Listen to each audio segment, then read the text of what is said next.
दिल्ली सल्तनत, ये नाम सुनते ही जहन में ताकत और शान की एक तस्वीर बनती है ना? पर देखिए, हर साम्राज्य का अंत तो होता ही है।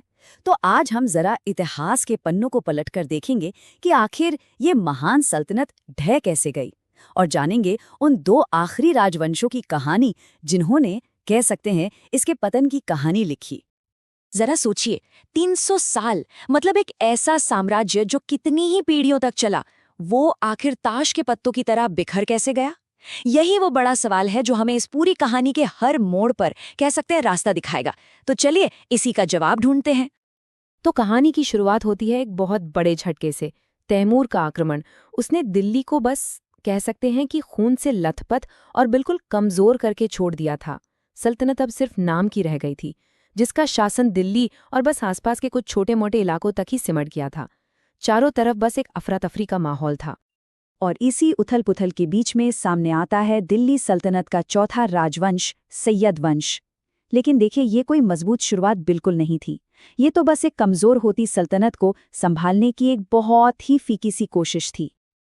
और यहाँ देखिए, शासक कितनी तेजी से बदल रहे थे। खिज़्र खां, फिर मुबारक शाह, फिर मोहम्मद शाह। नाम तो बदलते रहे, पर सल्तनत की किस्मत नहीं बदली।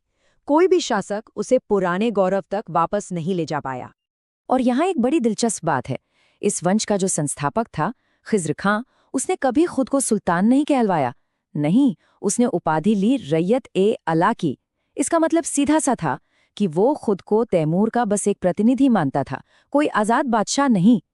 मतलब इस वंश की बुनियाद ही कमजोरी पर रखी गई थी। और इस वंश का अंत तो, कह सकते हैं, और भी ज्यादा नाटकीय था। जो आखिरी शासक था, अलाउद्दीन आलम शाह, वो इतना कमजोर निकला कि उसने बिना लड़े ही दिल्ली का सिंहासन छोड़ दिया। मतलब बस सब कुछ छोड़कर चला गया। सोचिए जरा, एक सुल्तान जिसने खुद ही अपनी गद्दी त्याग दी। जाहिर है, इससे एक नए राजवंश के लिए दरवाजा पूरी तरह से खुल गया। और उस खालीपन को भरने के लिए मैदान में उतरे लोदी। और हाँ, ये सैयदों की तरह कमजोर बिल्कुल नहीं थे। ये एक नई, एक महत्वाकांक्षी अफगान ताकत थे, और इनका इरादा साफ था, दिल्ली की बिखरी हुई सल्तनत को फिर से एक करना। तो फर्क बिल्कुल साफ था। एक तरफ थे सैयद, जिनकी सल्तनत लगातार सिकुड़ रही थी, चारों तरफ अस्थिरता थी। और दूसरी तरफ थे लोदी, एक नई अफगान शक्ति, जिनका एक ही मकसद था, सल्तनत को फिर से एकजुट करना। ये सत्ता के खेल में एक बहुत बड़ा बदलाव था। और इस बदलाव की शुरुआत की पहलोल लोदी ने। वो बहुत चतुर था। उसने एक बहुत ही समझदारी वाला काम किया। अपने अफगान सरदारों को दबाने के बजाय उन्हें बराबरी का दर्जा दिया। इससे क्या हुआ? सब एकजुट हो गए। और फिर उसने जौनपुर जैसे बड़े और ताकतवर राज्य को जीतकर सल्तनत की सीमाओं को फिर से बढ़ाना शुरू कर दिया। बहलोल लोदी के बाद आया सिकंदर लोदी, जिसे अक्सर इस वंश का सबसे महान शासक माना जाता है। और वजह भी साफ है, उसने सिर्फ शासन ही नहीं किया, बल्कि निर्माण भी किया। आज जो हम आगरा शहर देखते हैं, वो उसी ने बसाया था और उसे अपनी राजधानी भी बनाया। इतना ही नहीं, उसने जमीन नापने के लिए गजे सिकंदरी जैसा एक नया पैमाना लागू किया, जिससे प्रशासन में बहुत सुधार हुआ। एक पल को तो ऐसा लगा मानो सल्तनत अपनी खोई हुई शान वापस पा रही है। लेकिन ये अच्छा वक्त ज्यादा दिन नहीं चला। अब कहानी उस आखिरी लोदी शासक की तरफ बढ़ती है, जिसके दौर ने सल्तनत के अंतिम पतन की नींव रख दी। और फिर तख्त पर आया इब्राहिम लोदी, एक ऐसा सुल्तान जिसके फैसले सल्तनत के ताबूत में आखिरी कील साबित होने वाले थे। तो उसकी सबसे बड़ी गलती क्या थी? उसका अहंकार।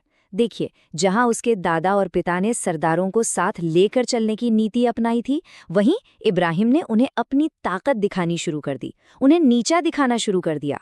और नतीजा जाहिर है, दरबार में बगावत की चिंगारी सुलगने लगी। और ये तनाव दिन ब दिन बढ़ता ही गया। लोदियों की जो सबसे बड़ी ताकत थी, उनकी आपसी एकता, अब वही बिखर रही थी।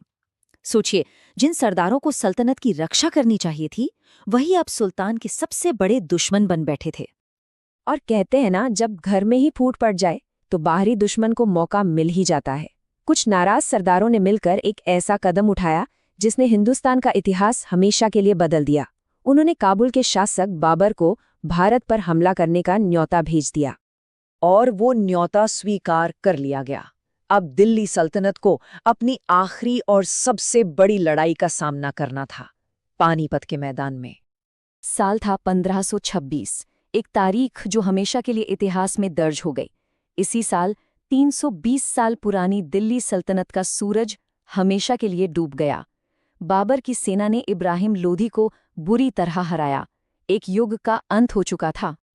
तो कहानी का सार यही है, एक साम्राज्य का अंत दूसरे के उदय का रास्ता बनाता है।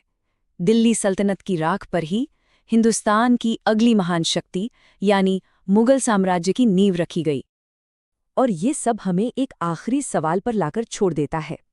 जब एक साम्राज्य अंदरूनी कलह और बाहरी खतरों की वजह से गिरता है, तो क्या उसके बाद आने वाला साम्राज्य इतिहास से कोई सबक सीखता है, या फिर सत्ता और समय का ये चक्र बस यूं ही चलता रहता है?